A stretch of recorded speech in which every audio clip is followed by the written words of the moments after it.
Lady Diana. اگر دنیا بھر کے شاہی خاندانوں کے مشہور ترین افراد کے درمیان مقابلہ کرایا جائے تو یہ مقابلہ لیڈی ڈیانا کے سوا کوئی اور شخصیت نہ جیت سکے گا۔ کہا یہ جاتا ہے کہ شاہی خاندان نے ڈیانا کو بہت کچھ دیا تھا۔ اس بات کا ڈیانا نے خود ہی یوں جواب دیا، میں نے شاہی خاندان کو بہت کچھ دیا ہے، شاید شاہی خاندان سے کچھ زیادہ۔ بہت کچھ لینے اور بہت کچھ دینے کے باوجود، دنیا بھر کی دولت، عزت اور ناموری قدموں میں ڈھیر ہونے کے باوجود، ہر طرح کی آسائشات زندگی میسر ہونے کے باوجود، حسن و جمال کے بے پناہ خزینے کی مالک ہونے کے باوجود، ڈیانا ایک بد نصیب عورت تھی۔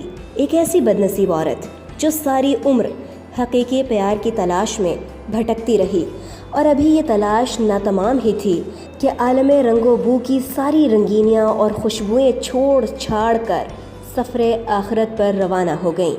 ڈیانا 1961 میں سینڈرن نگم میں پیدا ہوئیں۔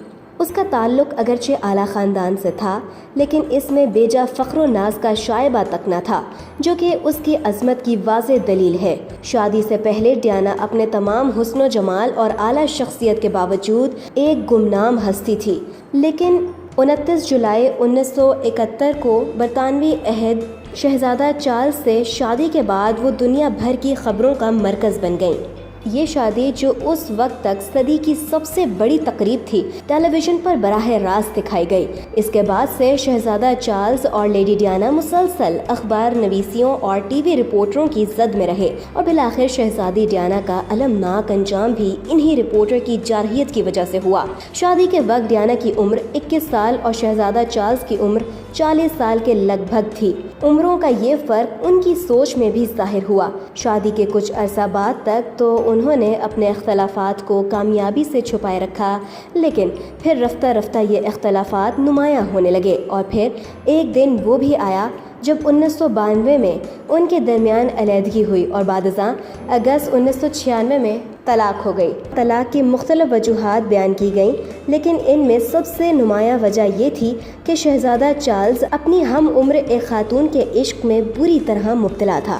ساری دنیا کو اس بات کی خبر ہو گئی، اور شہزادہ چارلس نے بھی ڈیانا کی طرف اپنی بے اعتنائی کو چھپانے کی کوشش نہ کی۔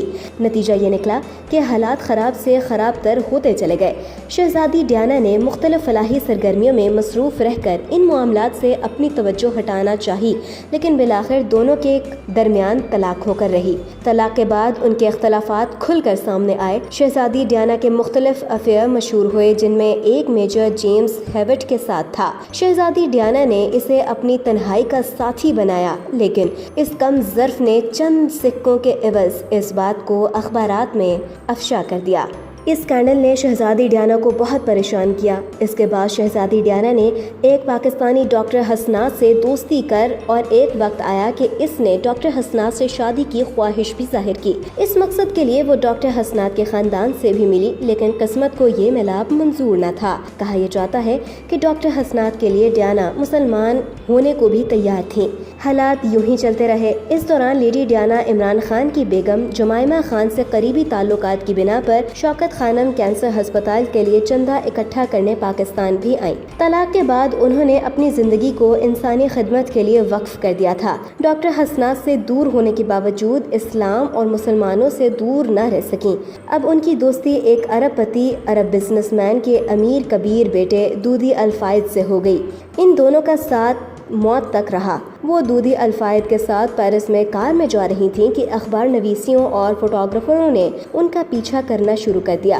ان کی اور متعاقبین کی کاروں کے درمیان ایک ریس شروع ہو گئی، جس کا انجام ایک سرنگ میں دودی اور ڈیانا کی گاڑی کے خوفناک ایکسیڈنٹ سے ہوا۔ اس حادثے میں لیڈی ڈیانا اور دودی دونوں ہلاک ہو گئیں۔ اس ایکسیڈنٹ کو مختلف موافی اور مفاہیم پہنائے گئے، جس میں ایک یہ بھی شامل تھا کہ لیڈی ڈیانا اصل میں اسلام قبول کرنے والی تھیں، جو کہ برطانیہ کے ارباب اختیار کو پسند نہ تھا، اور انہوں نے لیڈی ڈیانا کو ایک حادثے میں ہلاک کر دیا۔